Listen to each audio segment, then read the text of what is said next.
ہمارے بہت سے مسلمان تاجر ایسے ہیں جن کی تجارت رمضان المبارک میں بہت چلتی ہے، جیسے کپڑے والے، جوتے چپل والے، فروٹ والے اور درزی وغیرہ۔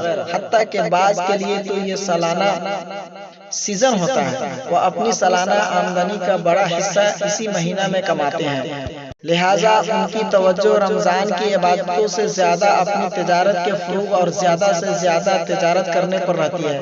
حتیٰ کہ بعض تو ایسے بھی ہیں جو اپنے کاروبار کے چکر میں تراویح نہیں پڑھتے، بعض نوافل کا اہتمام نہیں کرتے، بعض قرآن کریم کی تلاوت نہیں کرتے یا بہت معمولی کرتے ہیں، اور بعض تو ایسے ہیں کہ وہ روزہ سے بھی محروم رہ جاتے ہیں۔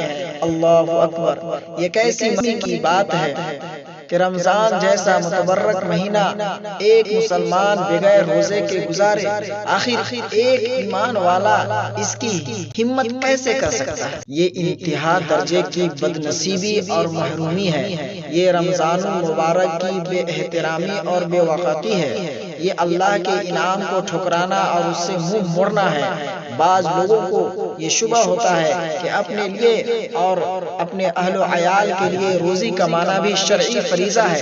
یہ بالکل صحیح ہے، لیکن نماز چھوڑ کر، روزے چھوڑ کر اور اللہ تعالیٰ کے احکام کو توڑ کر جو روزی کمائی جائے گی وہ پیٹ کی بھوک کو تو راحت پہنچا سکتی ہے، لیکن دل و دماغ کی تسکین کا باعث نہیں بن سکتی۔ ایسی تجارت روزی کے ساتھ ساتھ نحوست بھی لائے گی۔ یقیناً دنیا داروں کے لیے بھی رمضان کا مہینہ ایک سیزن ہے، پیسہ کمانے، مال بڑھانے اور دنیا جمع کرنے کا بہترین موقع ہے، اور اللہ تعالیٰ کے نیک اور باتوفیق بندوں کے لیے بھی یہ مہینہ ایک سیزن اور نیکیوں کا موسم بہار ہے، جس میں وہ نیکیوں کا انبار جمع کرتے ہیں۔